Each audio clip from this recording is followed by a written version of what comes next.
Well, you're watching Times XP. I am Driti Atri, and here are the biggest stories that are making headlines across the globe today. So, let's start with it.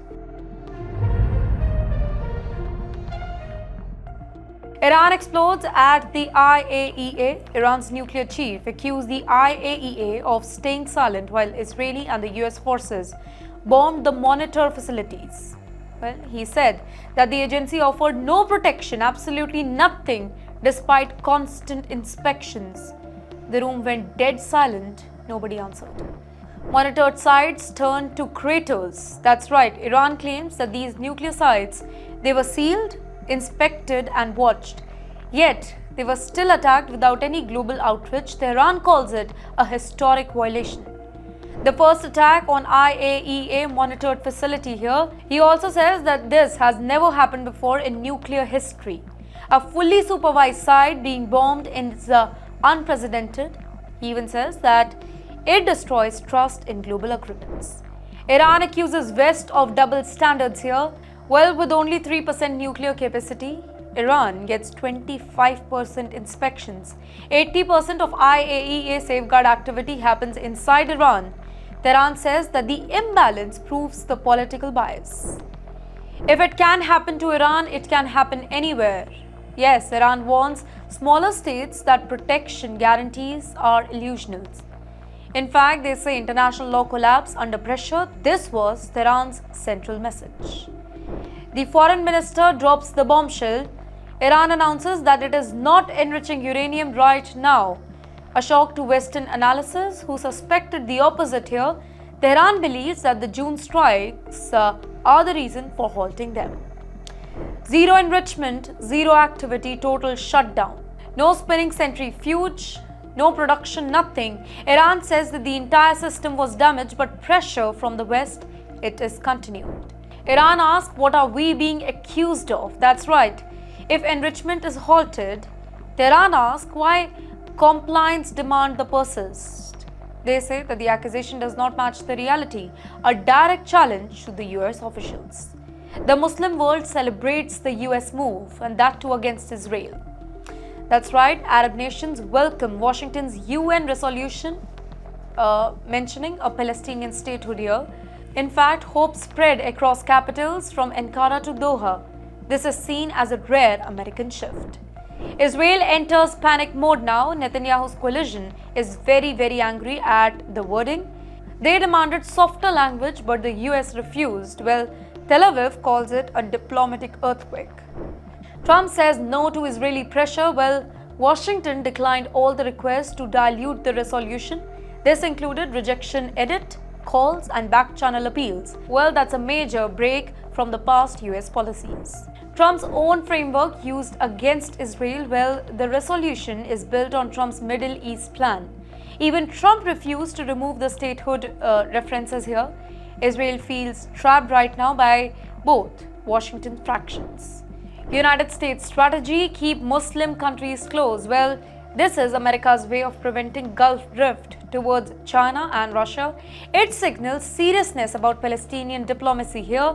Arab governments see this as a turning point. Trump drops the Venezuela prisoners claim. He alleges Venezuela sent criminals into the US, unverified claims. Though they lowered very dramatically, it dominated the US media. Now that's classic Trump, maximum noise, minimum details. Trump warns Maduro publicly. He tells Venezuela to stop sending criminals immediately. Well, the tone was aggressive and theoretical, but it was aimed at voters as much as the Caracas. Then Trump teases a possible meeting here. He hints that he could meet Maduro in person. Reporters were stunned by the sudden shift. 1 minute threat, next minute, diplomacy. A US drone watches Iran seize a tanker. Well, a MQ-4C Triton drone saw the entire Talara raid unfold, but the US did not intervene. Symbolic power shift here. America watched helplessly.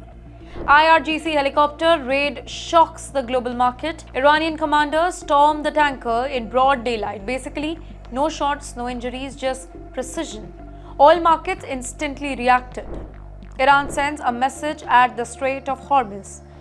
In fact, seizing a tanker near Hormuz is basically a warning to the rest of the world. Iran is showing its control choke point here. In fact, global shipping, it took notice immediately.